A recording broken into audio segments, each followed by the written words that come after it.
Hello everyone, স্বাগতম জানাই আপনাদের ডিয়ার স্টাডি ক্লাবে। আমাদের রাজ্যের মাননীয় মুখ্যমন্ত্রী প্রফেসর ডক্টর মানিক সাহা কিছু গুরুত্বপূর্ণ আলোচনা করেছেন সকলের উদ্দেশ্যে। বাজেট সংক্রান্ত বিভিন্ন তথ্য পেশ করেছেন। তো বিস্তারিত আপনারা দেখে নিন মাননীয় মুখ্যমন্ত্রী কী বলেছেন নিজ বক্তব্যে। ভিডিওটি শুরু করার আগে আপনাদের কাছে একটাই রিকোয়েস্ট, আপনারা যারা আমাদের এই চ্যানেলে নতুন এসেছেন অবশ্যই চ্যানেলটিকে সাবস্ক্রাইব করে পাশে থাকা বেল আইকনটিকে অলে করে রাখুন, যাতে ত্রিপুরার বিভিন্ন শিক্ষা সংক্রান্ত এবং জব সংক্রান্ত সমস্ত আপডেট আপনারা এই চ্যানেলে পেয়ে যেতে পারেন। আজকে এখানে আমাদের মাঝে উপস্থিত আছেন ত্রিপুরা সরকারের সম্মানিত চিফ সেক্রেটারি শ্রী জে.কে. সিনহা মহোদয়। একটু আগে যিনি এখানে আমাদের সামনে বক্তব্য রেখেছেন এবং সেমিনারেও আমি বলবো একটা সেমিনার আমাদের সামনে প্রেজেন্ট করলেন। তো আমরা অনেক কিছু জানলাম, বুঝলাম, বোঝার চেষ্টা করলাম। ডাইরেক্টর এনআইটি প্রফেসর শরৎ কুমার পাত্রজি এবং ওনার যে টপিক ছিল deep tech and engineering excellence, খুবই ভালো লাগলো ওনার থেকে। আর এরকম একটা ভাষণের মাঝখানে একটা সেমিনার, মানে এটা প্রথম আমি দেখলাম। তো এখানে তো আমরা যখন কলেজে ক্লাস নিই বা যারা স্টুডেন্ট হিসেবে আছে 45 মিনিটসের পরে কিন্তু আর মাথায় ঢুকে না, কিন্তু এত ভাষণের মধ্যে ওই সেমিনারটা ঢুকিয়ে দিয়েছে। কিন্তু উই লাইকড ইট, খুব ভালো লাগলো। এটা এই প্রথম আমি এরকম দেখলাম। আমাদের মাঝে উপস্থিত আছেন সেক্রেটারি পিডব্লিউডি এবং অন্যান্য দপ্তরের শ্রী কিরণ গীতে, উনি নিজেও একজন engineer. Shri Abhishek Singh secretary RD এবং অন্যান্য দপ্তরের, শ্রী পরমানন্দ সরকার ব্যানার্জি এবং উনিও engineer, electrical engineer, chairman institute of engineers, Shri Rajib Debbarma chief engineer PWD RNB. ওনার স্বাগত ভাষণ আমাদের সামনে উনি রেখেছেন। এবং এখানে যারা পিডব্লিউডির সমস্ত আধিকারিক থেকে শুরু করে যারা ইঞ্জিনিয়ার্সরা এখানে উপস্থিত আছেন এবং faculty of various technical colleges এবং যারা স্টুডেন্টরা এখানে এসেছেন বিভিন্ন ইঞ্জিনিয়ারিং কলেজ থেকে এবং আদার অফিসার্স অ্যান্ড গেস্টস এবং মিডিয়া বন্ধুরা, সবাইকে আজকে ইঞ্জিনিয়ার দিবস উপলক্ষে সবাইকে হার্দিক অভিনন্দন ও শুভেচ্ছা জানাচ্ছি। আমার পূর্ববর্তী বক্তারা বিশদভাবে আলোচনা এখানে রেখেছেন। তো 28তম ইঞ্জিনিয়ার দিবস আমরা অলরেডি জানি যে 15ই সেপ্টেম্বর ওনাকে স্মরণ রাখার জন্য ডক্টর এম বিশ্বেশ্বরায়ের যে যুগান্তকারী যে অবদান, যেখানে উনি ওয়াটার রিসোর্স ম্যানেজমেন্টে উল্লেখযোগ্য যে অবদান উনি রেখেছেন এবং তার জন্য ওনাকে ভারতরত্ন সম্মানে ভূষিত করা হয়েছিল। এবং আজকের আমি সর্বপ্রথম আজকের এই 58th ইঞ্জিনিয়ার্স ডে উপলক্ষে ওনাকে সশ্রদ্ধ প্রণাম আমি জানাচ্ছি।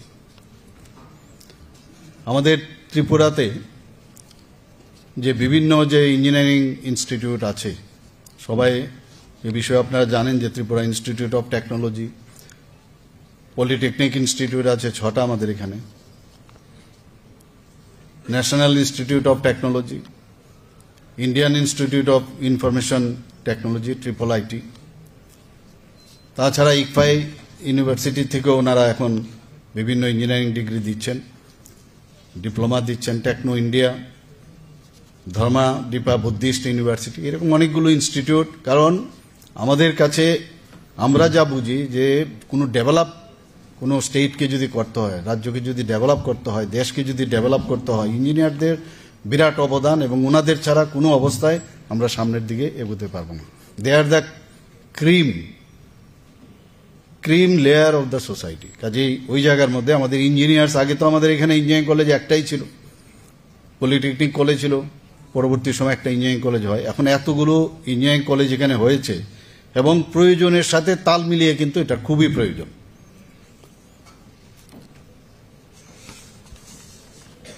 আমরা এখানে আমার পূর্ববর্তী বক্তারা এখানে অনেক কিছু আলোচনা করেছেন। আমরা সবাই জানি মাননীয় প্রধানমন্ত্রীজি বারবার বলছেন যে বিকশিত ভারত 2047, অর্থাৎ 100 বছর যখন পূর্তি হবে আমাদের দেশ কিরকম হবে তার একটা রোড ম্যাপ উনি আমাদের সামনে রেখেছেন। আমরাও বিকশিত ত্রিপুরা, প্রতিটি রাজ্য যদি বিকশিত না হয় তাহলে কোনো অবস্থায় দেশও বিকশিত হবে না।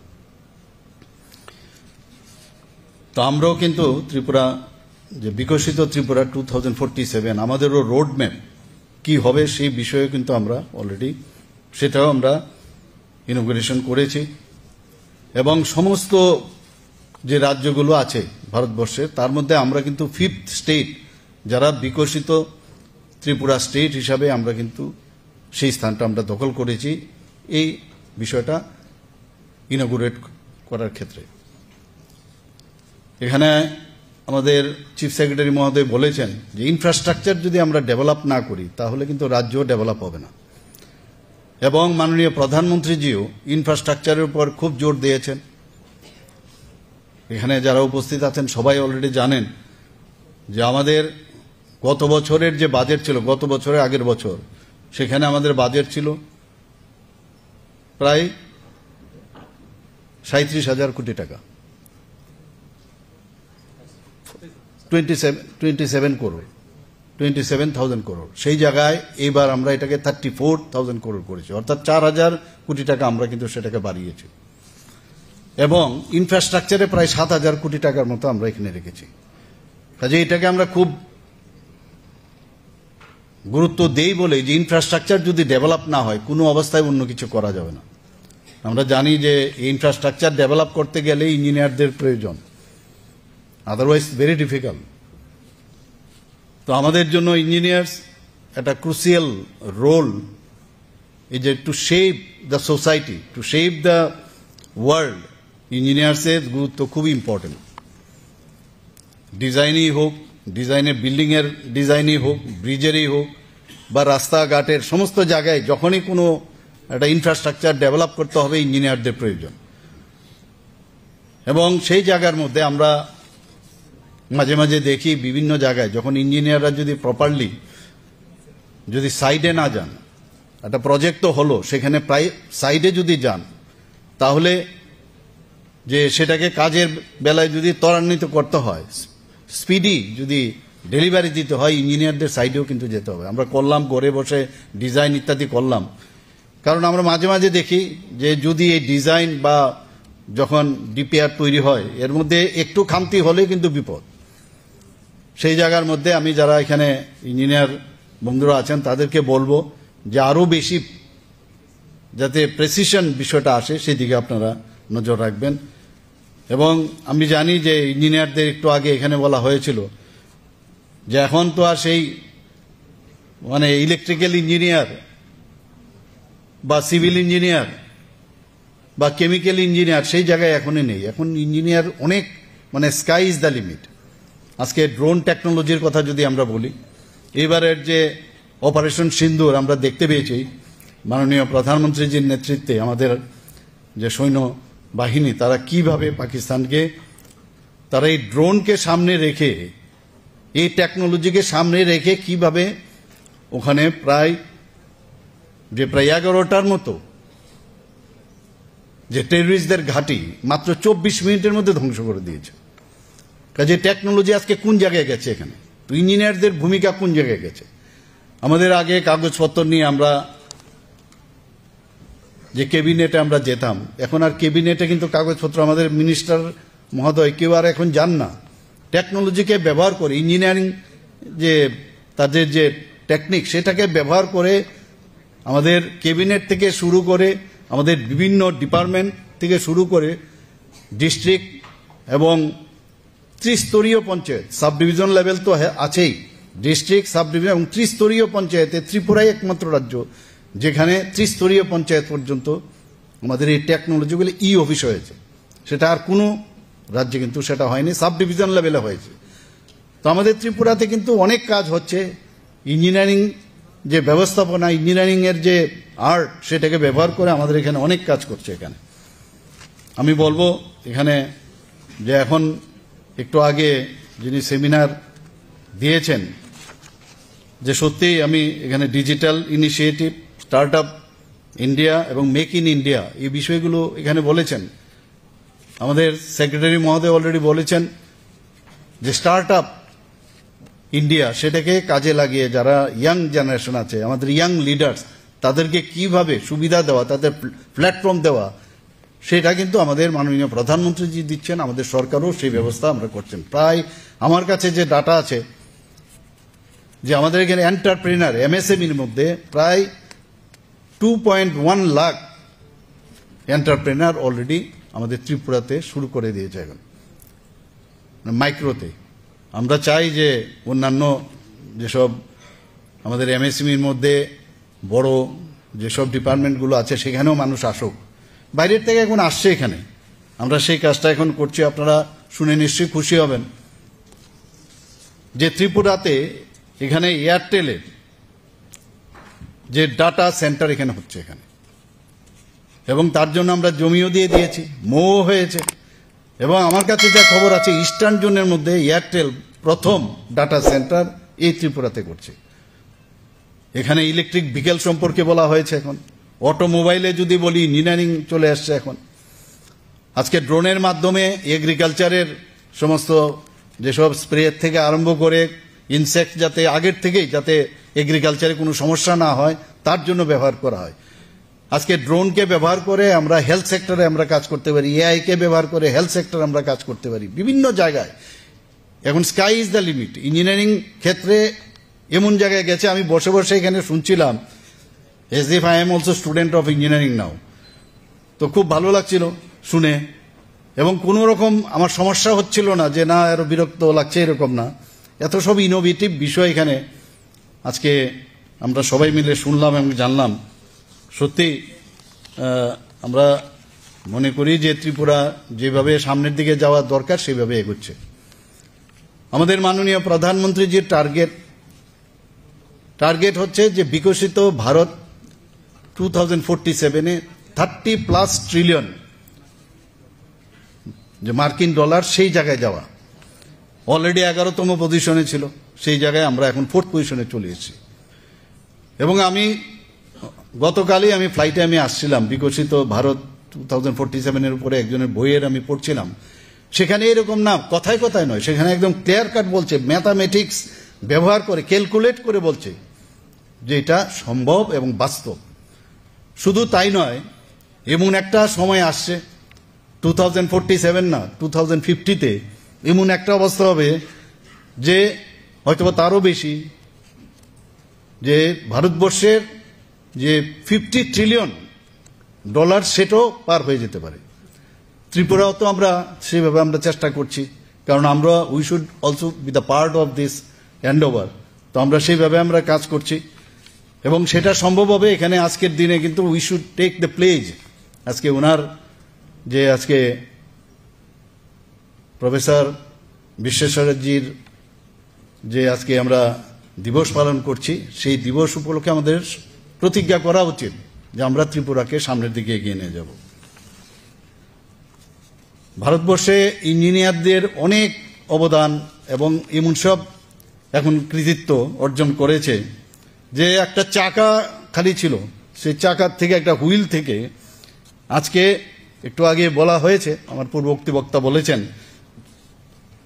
যে চাঁদের দক্ষিণ পোলে অবতরণ করেছে। এখন মানে ভাবা যায় না কোন জায়গায় একটা চাকা, সেই চাকা থেকে আমাদের শুরু হয়েছে, এখন গিয়ে সাউথ পোলে গিয়ে উপস্থিত হয়েছে। বিশ্বের উচ্চতম মূর্তি দ্য স্ট্যাচু অফ ইউনিটি, সেটা গুজরাটে আপনারা সবাই জানেন। তো এটা একমাত্র ইঞ্জিনিয়ারদের জন্য এটা সম্ভব হয়েছে। এখানে চেনাব রেলি ব্রিজ, যারা জম্মু অ্যান্ড কাশ্মীরে, আমরা বসে বসে তো টিভিতেই দেখি, হয়তো বা কোনোদিন যাবো সেই ট্রেনে, সেটা একমাত্র আপনাদের জন্য এটা সম্ভব হয়েছে। এবং এখন স্কিল, আমার মনে হয় মাননীয় প্রধানমন্ত্রীজি বারবার বলছেন যে আমরা ইঞ্জিনিয়ার, ডাক্তার, বিভিন্ন ক্ষেত্রে এগ্রিকালচার সায়েন্টিস্ট ইত্যাদি যে কোনো জায়গায় আমরা থাকি, আমাদের কিন্তু দক্ষতা আরও বাড়াতে হবে। যখন উনি প্রথম 2014-এ উনি যখন প্রথম প্রধানমন্ত্রী হন, ভারতবর্ষের যে স্কিল্ড প্রপার স্কিল মাত্র 32% ছিল। উনি ভাবছেন যে 32% নিয়ে আমি কি করে দেশকে বিকশিত ভারত করব, যে কারণে বলছেন যে আরো বেশি স্কিল থেকে আরো বেশি স্কিল্ড যাতে হওয়া যায় তার ব্যবস্থা করছেন। আমরাও ত্রিপুরা সরকার আমরা করছি। এখন গিয়ে সেটা দেখা গেছে প্রায় 10 বছর 11 বছরে গিয়ে 52%-এর উপরে এখন স্কিল্ড পিপুল ভারতবর্ষে হয়েছে। তো যতক্ষণ ধরে স্কিল্ড না হবে, আর জানার শেষ নেই। আমি যারা ইঞ্জিনিয়ার মহোদয়কে বলবো, আমাদের ডাক্তারদের মধ্যে অনেকে মনে করে যে ডাক্তারি পাশ করলাম আর আমি সব জানি, এরকম না। যে যে জায়গায় থাকুক প্রতিনিয়ত আপডেট থাকা খুব প্রয়োজন।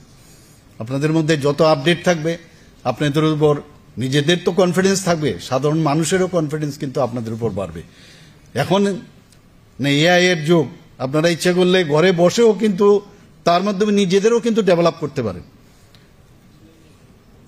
আমরা দেখেছি যে মুম্বাইয়ের যে বান্দ্রা উর্লি যে সমুদ্র সংযোগ, সেখানে প্রায় 5.6 কিলোমিটার লং এবং 8টা ল্যান্ড, সেখানে হোয়াইট কেবল স্টেট ব্রিজ। সেটা একমাত্র সম্ভব হয়েছে আমাদের ইঞ্জিনিয়ার্সদের জন্য। এগুলো আমাদের বোঝা উচিত, এবং যারা ইঞ্জিনিয়াররা এখানে আছেন, যারা মেকানিক্যালি হোক, ইলেকট্রিক্যালি হোক বা অন্যান্য যেসব জায়গায় আছেন, আপনাদেরও কিন্তু বিষয়ে নিশ্চয়ই আপনারা স্টাডি করেন আরও বেশি কি করে এটা করলো, কিভাবে সম্ভব হলো সেটা। আমাদের আগরতলাতে বা ত্রিপুরাতে কেন আমরা সেটা ইমপ্লিমেন্ট করতে পারবো না? আপনারা সেই বিষয়গুলো নিয়ে আরও বেশি, খালি চাকরি না, আরও কিছু করা যায় কিনা ইনোভেটিভ, সেই দিকেও আপনারা সেই নজর আপনারা দেবেন।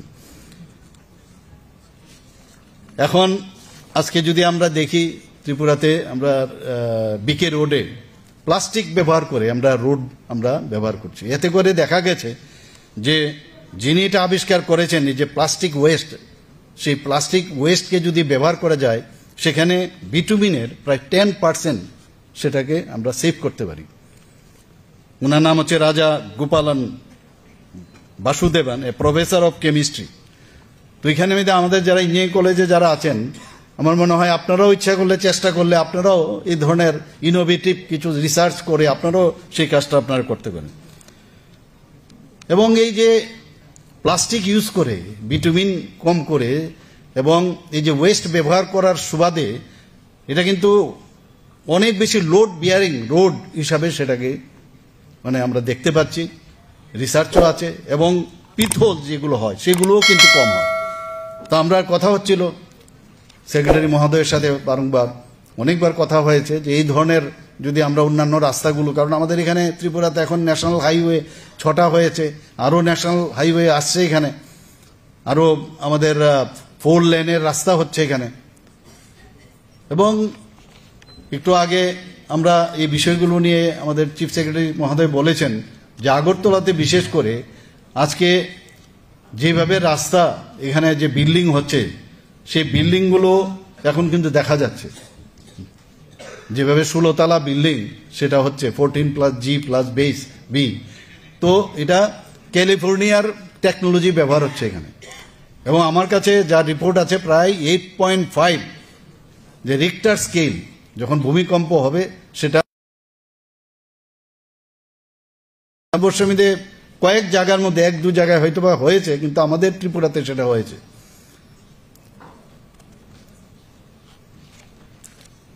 এখানে অলরেডি বলা হয়েছে যে আমাদের যেসব স্থানীয় যেসব প্রোডাক্টসগুলো আছে সেগুলোকে ব্যবহার করে আগামী দিন কিছু করা যায় কিনা, আমি ইঞ্জিনিয়ার্সদের প্রতি আমি আহ্বান রাখবো, যাতে করে আমাদের সাধারণ মানুষের জীবন জীবিকা সহজ হয়, তাদের আমাদের স্টেটেরও যাতে পার ক্যাপিটা ইনকাম বাড়ে, তাছাড়া আমাদের জিএসডিপিও বাড়ে। নিশ্চয়ই আপনারা সেই বিষয়ে আপনারা কাজ করবেন। এবং মাননীয় প্রধানমন্ত্রীজি বিশেষ করে এনআইটি এবং আইআইটির উপরে প্রচণ্ড উনার আশ্বাস এবং বিশ্বাস আছে, এবং সেইভাবে উনি ওনাদের সাথে কথাও বলেন। এই যে আমরা গুর্খাবস্তিতে যে বিল্ডিংটা আমরা বানাচ্ছি, তাতে করে প্রায় 133 করোড় এর মধ্যে খরচা হচ্ছে এখানে। আমি এখানে আজকের যে ইঞ্জিনিয়ার দিবস এখানে পালন হচ্ছে, সেই উপলক্ষে এখানে যারাই উপস্থিত আছেন সবাইকে আমি হার্দিক অভিনন্দন জানিয়ে আমার বক্তব্য শেষ করছি। নমস্কার, জয় হিন্দ।